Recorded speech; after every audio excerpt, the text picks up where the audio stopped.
We're dropping in at an open house. It's a property that I've been looking at for some time. It may or may not lead to anything, but we always want to check these deals out. So this is a old historical home. Pretty nice house, pretty good sized lot. Couple negatives are, you're on a busy street, which people like to be on here in St. Charles. You've got a one-way that way, so that means there's left traffic, and that's a positive. You've got an oversized lot. You've got a monstrosity of a house, okay? They bought this thing in 2017. I've already looked up the information. They paid like 1.7 in it for 2017, and they haven't done anything with it. Let's take a look at under here. Whenever you're looking at a house, probably one of the most expensive things is the foundation. Okay, we got strong piers. This looks like it was redone.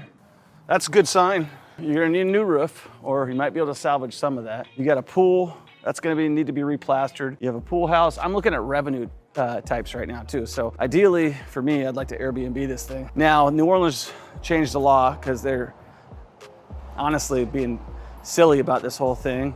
And they got the hotel lobby on their side. It used to be that you could Airbnb pretty much anything you wanted. And now, because of the hotel lobby, you can only Airbnb a house that you have a homestead on. So we'd have to actually have a homestead on this property, which means we'd have to live in the property for 50% of the year. And we're not planning on doing that. So if I was, that pool house would turn into revenue, rent that part out. I don't even know if I would want to keep a pool because it's a big liability from an investment standpoint. And I don't know if it adds or subtracts value on this type of a deal.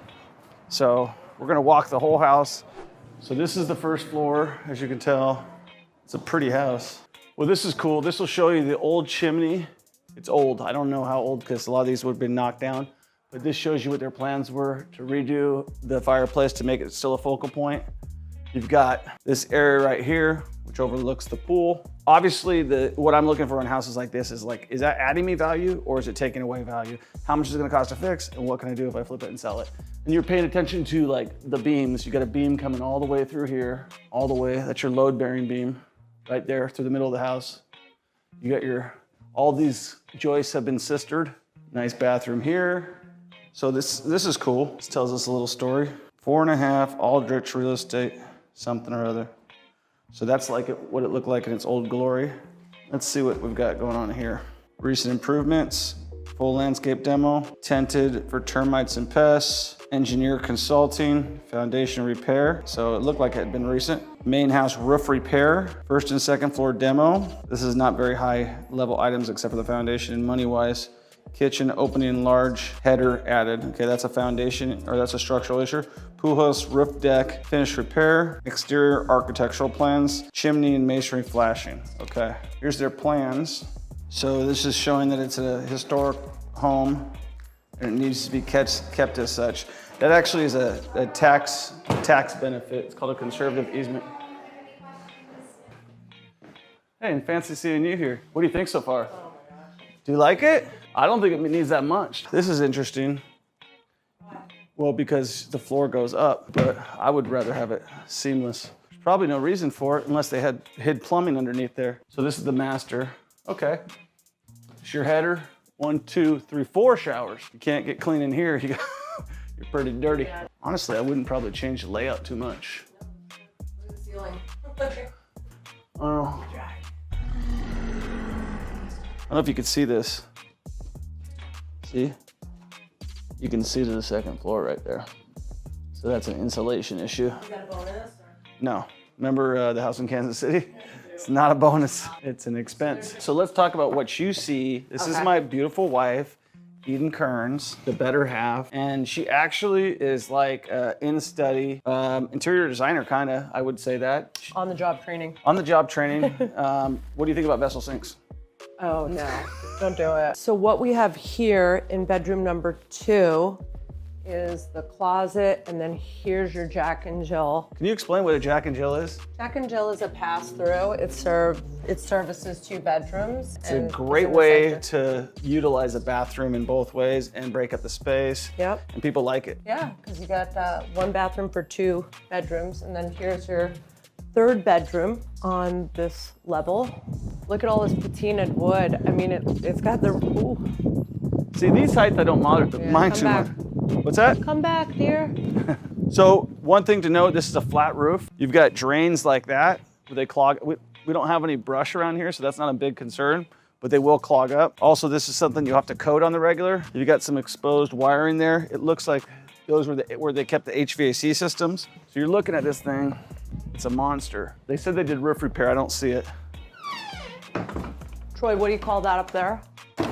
Oh, transom. So normally you're gonna have in these old houses, they have glass. They could let air go through and it would pull back to let the breeze go through. So usually you have a transom in there. We'll go up to this last floor.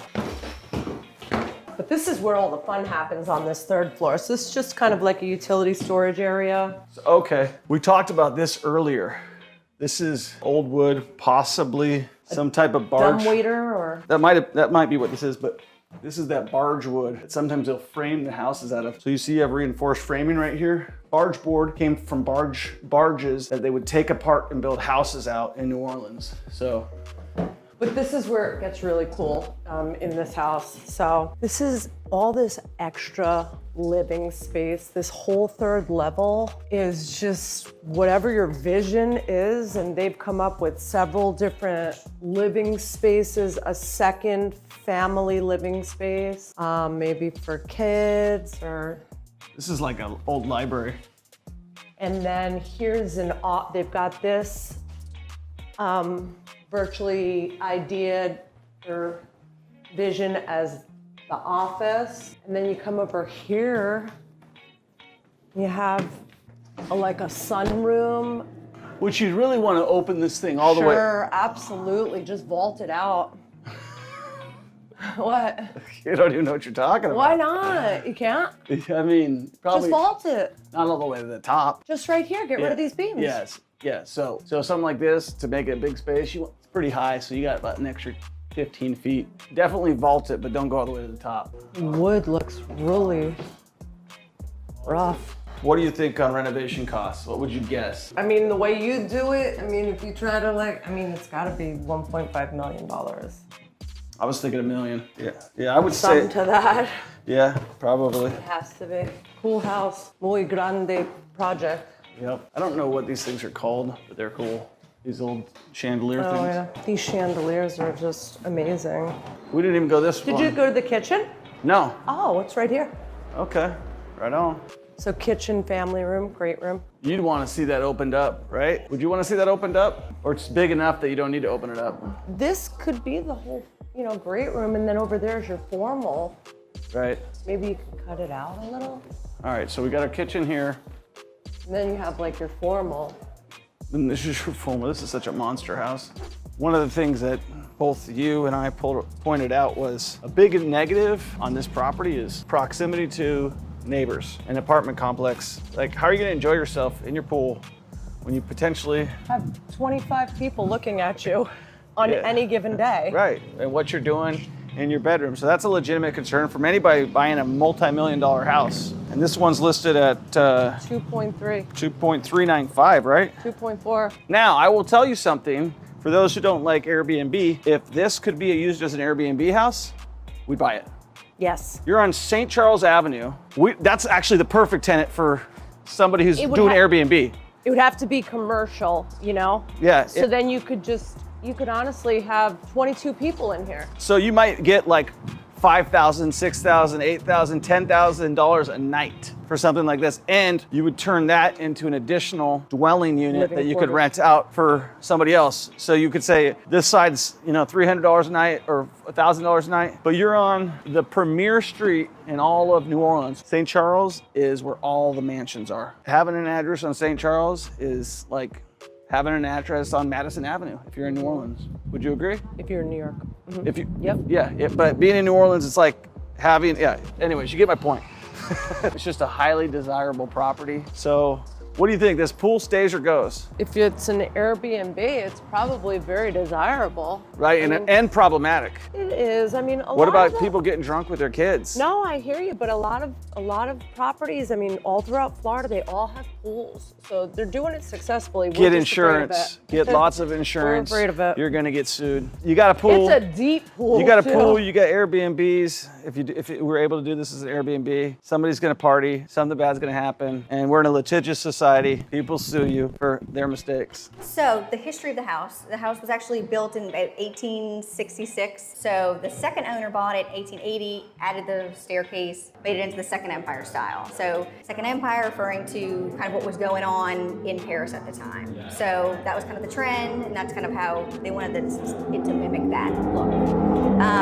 So it was actually a school from 1905 to 1975. It was the Rugby Academy. So it was actually where the boys lived, where they went to school. They built some other additional buildings around the exterior for classrooms. And then when the school closed in 75, developers bought the property, tore down the little red brick building, and actually moved the house to where it is today. Okay. And then they sold off the back property. So it was last gut renovated in like 1980. So plumbing, electrical, all that was kind of from that time. And then the servitude was put on the exterior. Okay. Servitude. So it's somebody else that has some sort of right on the property. So this hallway closet is where they were anticipating doing the elevator. So it's a pretty large closet, mimics on the second floor. You could take it up to the third to do. That's about 140,000. You know.